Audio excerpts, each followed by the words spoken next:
In a previous video which concerns Rust, I have shared something that I consider neat when it comes to reading some code or understanding the code.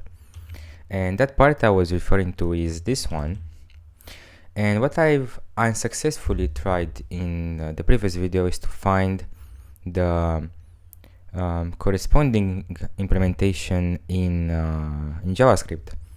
And for that I have did something in the console that you see here, but in that video I did some mistakes, and I didn't want to digress too much, but in this video I can make that digression the main topic, and that is to essentially implement something like this, which is a map API that will allow to simply call a function or a method of that object, and if that entry exists, it will modify it, and if the entry doesn't exist, it will simply create it. Basically, I want to implement the same thing that you see here, which is implemented in Rust. I want to implement that in JavaScript. And that was very close. I would simply clear the map for now. And I would simply want to spend some time on solving this, because I think it will reveal some interesting features of JavaScript. So the main topic of this video will be to get this done. I'm not going to wrap the object and provide an additional method and so on, because that's beyond. That's, I would say, the easy thing. The hard thing is to implement this logic that you see here, like the logic of modify and or insert with in JavaScript. So that would be the interesting part. And the mistake I did in the previous video was to use push, which will return the value that has been pushed, and that's not what I want. What I want is the array itself.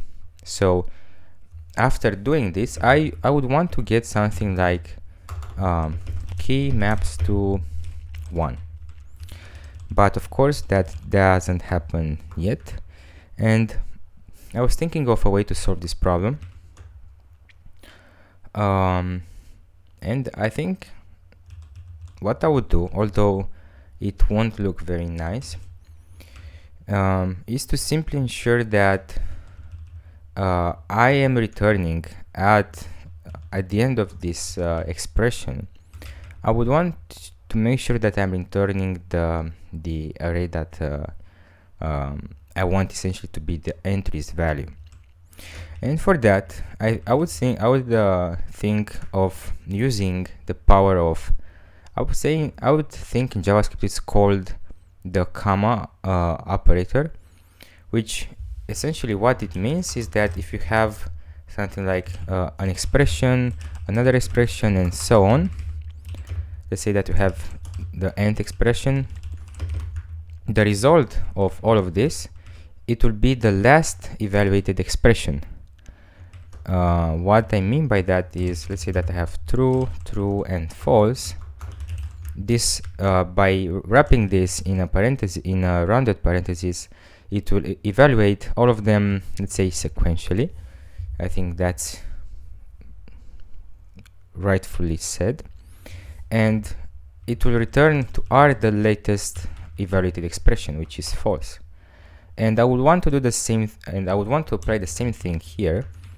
And basically within those within that sequence you can have assignments as well, and so on. And for that I would think of something like this. I would want to get the value. I would say that is m.get key, or an empty array. Then I would do m.push, or array.push, say 1, and then I would want to return the array. I don't know if that works. Let's see. No. it is not expected. What if I use let? No.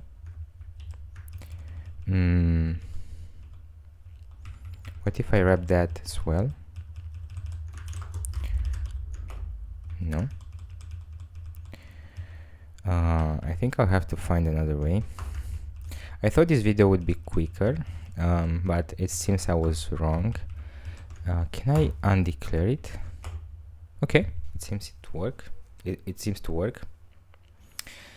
I didn't expect this to be a valid syntax. I would have maybe if I'm writing this code in strict mode, I would get something like this value is undeclared. This variable is undeclared. But it seems it works. And now if I do like something like this, if I try to push another value, I should get 1 and 2, and it seems to work.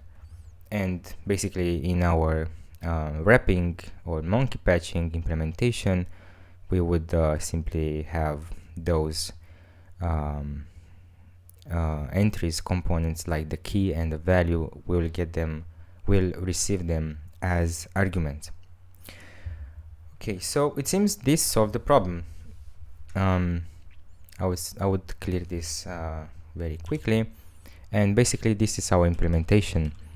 And once again, I'm using the comma operator, which allows us to evaluate expressions sequentially while having those or that sequence of expressions wrapped in a parenthesis. We will ensure that the return value is the last expression that is being used. And the good thing about this is that you can use what's been created in a previous expression in the current expression. As you're seeing here I'm declaring the array. Here as the second expression, I'm pushing the new value, and lastly I'm returning it.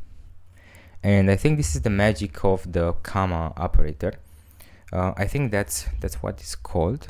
Yeah, let's say JavaScript comma operator. Yeah, and it seems like, yeah, evaluates from left to right and returns the value of the last operand.